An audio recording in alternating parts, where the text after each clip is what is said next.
Back in Leading Edge, he is Bernie Moreno. Been wanting to get him on the show. He's running for the U.S. Senate. You know, Rob Portman's not seeking re-election next year. The GOP field is crowded. Moreno's an interesting dude. Came here as a kid with his mom from Colombia and built just an empire of auto dealerships. And nothing against, you know, Fords or Chevys, but I mean, his were like the Maseratis and Aston Martins and high-end stuff. You run against socialism, but I wanted to bounce this off you, Bernie Moreno, because, you know, socialism is one of those things we're all against it. Yet I think a lot of people feel the current system is rigged, as you just talked about before the break, that the rich get richer, even in a pandemic, they got richer. The top few percent control the vast majority of wealth in this country. And I think that more and more people are open to at least the idea of a more, you might call it socialistic, but more of a share the wealth approach. They look at Europe and say, well, at least they get education and healthcare. And yet you rail against socialism. Well, let me say this. Socialism is an amazing lie. The idea that everybody will be the same, but it just doesn't happen. You don't do equality of outcomes. It just doesn't work. But with that said, listen, when I built $60 million worth of dealerships in Ohio, I didn't take 1 cent of government aid to do that.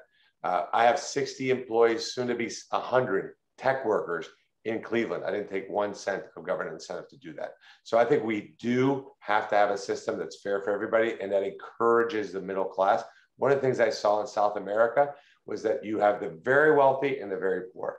And the middle class is the most important part of any functioning society. We have to have policies that support them. Yeah, the middle class in this country has gotten squeezed dramatically. Look at real income. When you factor in inflation, is the middle class any better off than it was decades ago? Hey, here's something interesting. Correct me if I'm wrong, and I know you will. You favor vaccine mandates for employers, which I think might get you on the wrong side of some Trumpers, but you also were very early to speak out in, I think, March of 2020 against lockdowns. Interesting. So mesh that for me.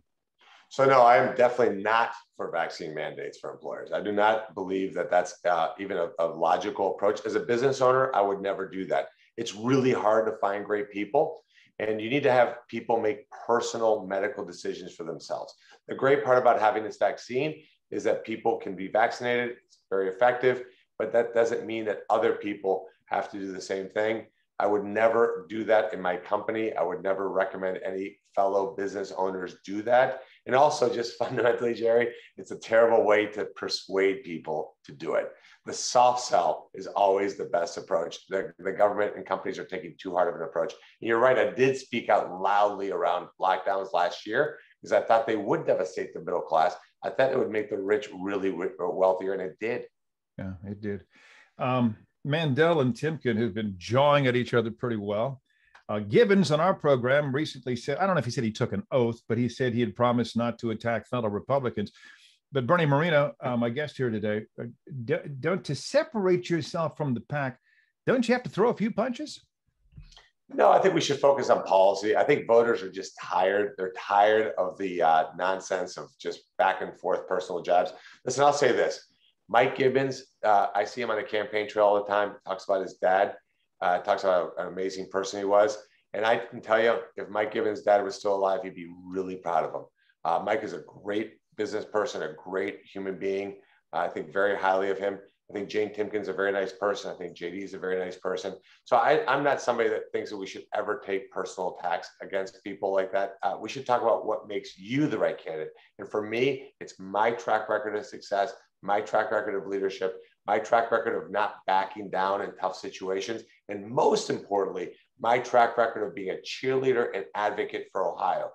Doing things that my actions match my words when it comes to doing things for Ohio. By the way, as a journalist, lifelong TV journalist, I stayed away from partisan stuff. I know there are people on both sides that have probably thrown things at their TV screen at me over the years, and that's good. I'm saying it came from both parties. But my Democratic friends, I believe, are hoping for your party to nominate Josh Mandel. I mean, between their Democratic base and the burbs and female voters, women, they think Mandel provides a pretty good target for them. Do you? Josh has run a couple times. This will be his third time. Obviously, he didn't succeed in either case. I'm focused on knowing that I'm the best messenger for the Republican Party, for the conservative movement in this 2022 election. It's extremely important for this seat to stay Republican because we have to get control back of the Senate. And I think we will. I think when I have the opportunity to meet the people of Ohio, talk to them, and deliver my message, that I will win this primary and I will win this general election. Coming to Northwest Ohio late in this week, and I'm sure several times in the weeks and months ahead. He is Bernie Moreno, self-made dude, did it in the car industry and now in the tech industry, and he wants to be Rob Portman's replacement in the U.S. Senate. He runs as a Republican in a crowded field, so I'll know I'll see much more of him. But it's great to have this time to introduce you to my viewers. We have a big audience up this way. I hope you enjoy your stay in Northwest Ohio and come back often. I will. And Jerry, thank you for what you do and for always being that clear-minded, independent journalist. It's so important. Got to do it. Bernie Moreno, thanks so very much. Thanks for being on Leading Edge, and we'll be right back.